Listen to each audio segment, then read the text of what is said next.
पुण्यात्माओं इस अमर कथा में अरुचि ना करना है।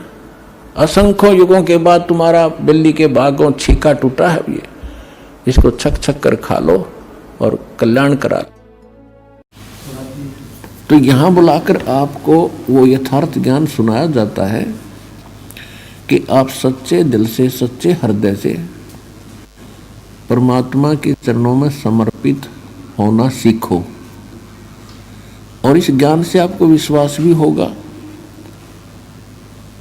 कि जब हम परमात्मा की शरण में आ जाएंगे तो हमारी आयु भी बढ़ेगी।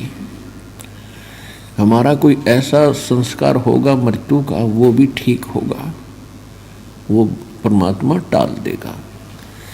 और फिर आप अपने बच्चों को भी ठीक संभाल सकोगे। यदि परमात्मा का साथ नहीं है, आपसे कितनी टेंशन बनाए रखो, हे भगवान कहीं ऐसा ना हो जाए, ऐसा ना हो जाए, वो जो होना वो तो होगा ही होगा। लेकिन इस समर्थ की शरण में आने के बाद फिर ये बलाएं टलेंगी।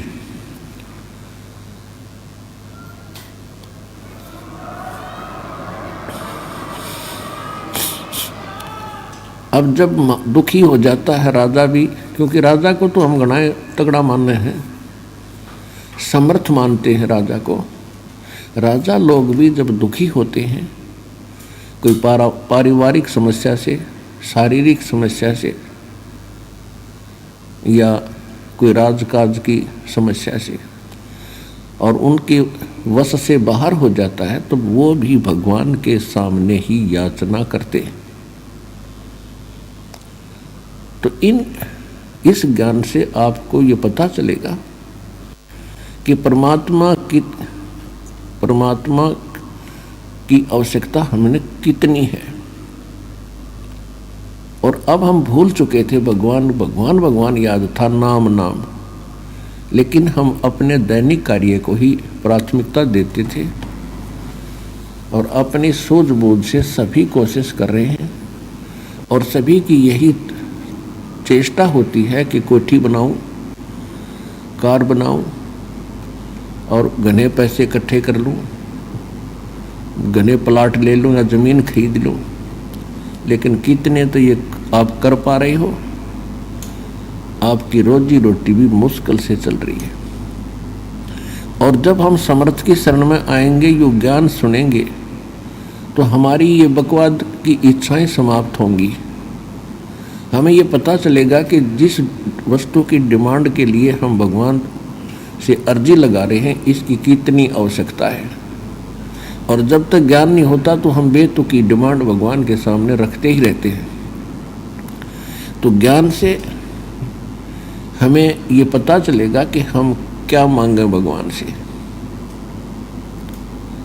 और फिर दूसरा, आपको ये विश्वास होगा कि भगवान कोई बालक नहीं।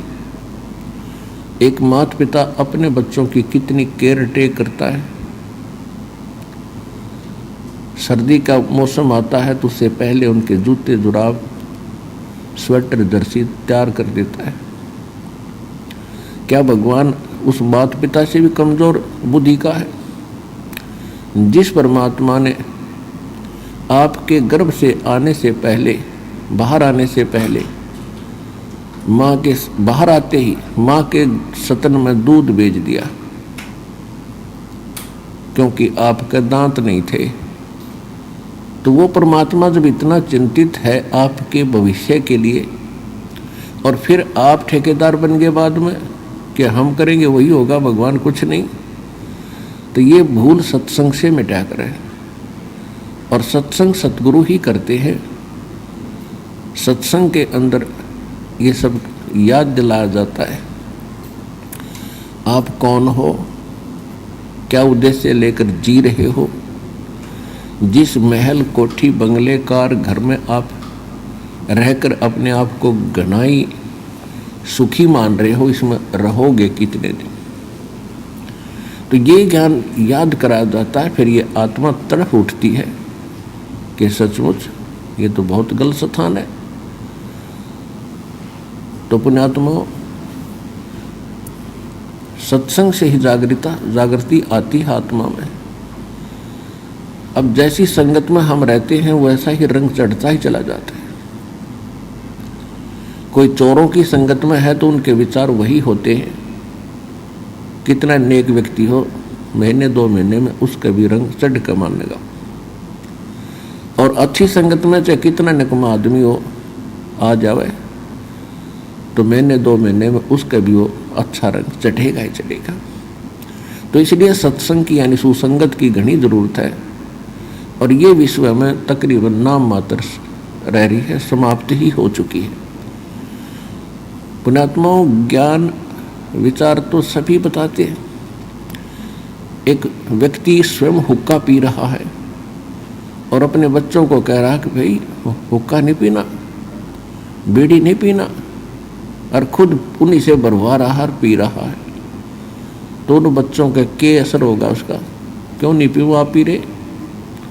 दूसरी बात यह है कि सभी माता पिता अपने बच्चों को शिक्षा अच्छी देते हैं, लेकिन उन बच्चों का असर कतई नहीं होता। उनने जो करना वो करना ही है। और जब सत्संग सुनेंगे, समर्थ के मुख से वचन सुनेंगे यानी परमात्मा की कृपा पात्र से, तो उन शब्दों का ऑटोमेटिक असर होगा उसके, और बुराई भी छोड़ेगा, क्योंकि परमात्मा की जो वचन शक्ति है वो अंदर से एक न्यारी प्रक्रिया करती है।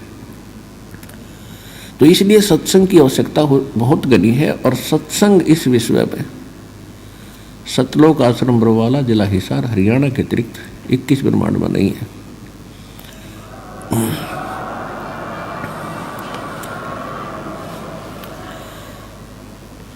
अब उस सत्संग के माध्यम से इस आत्मा को जगाया जाता है, कथा कहानी सुना के, जो सत्य होती हैं और हमारे लिए बहुत घनी उपयोगी होती हैं। हमें मार्गदर्शन मिलता है। हम परमात्मा से मांगते हैं, निर्धन मांगता है धन घना हो भगवान, क्योंकि उसने वही घना बड़ा दुख मान लिया, वही संकट बड़ा मानता है कि मेरे पास धन नहीं। जिनके पास धन है उनसे पूछकर देखो वो कितने सुखी हैं। और परमात्मा क्या बताना चाहते हैं कि इस झूठे सुख को सुख कहे, ये मान रहा मन मोदे, ये सकल चबीना काल का, भाई कुछ मुख में कुछ गोदे। कबीर ये माया अटपटी, सब घट आन अड़ी, किस किस को समझाऊं ये कुएं भांग पड़ी। कबीर इस संसार को समझाऊं के बार, ये पूछ पकड़ के भेड़ की उतरा चावे पार।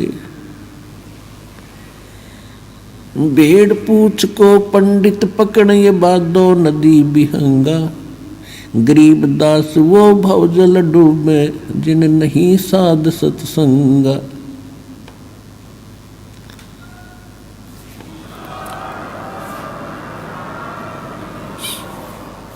अब क्या बता रहे हैं परमात्मा कि ये काल ने इस 21 ब्रह्मांड का कुआं है, ये काल का, ब्रह्म का, इसने 21 ब्रह्मांड के अंदर ये माया की भांग डाल दी है। और इस जल को सभी ने पी रखा है, और सभी की एक जैसी वृत्ति है, एक जैसा स्वभाव है, एक जैसी क्रियाएं हैं। अब जैसे शराब के ठेके से चाहे 20 व्यक्ति शराब पी कर आ रहे हो, तो 20 के 20 की एक जैसी गतिविधि, एक जैसा चाल, टेढ़ी मेढ़ी नुकीता की पैर टक्कर, एक जैसी भाषा बोली होती है। और वो भाषा एक जनसाधारण से विरुद्ध होती है, विपरीत होती है, वो नहीं होती है। और जब उनकी वो शराब उतर जाती है, नशा उतर जाता है, तो फिर वो कितनी अच्छी तरह चलते हैं, कितना नेक भाषा बोलते हैं।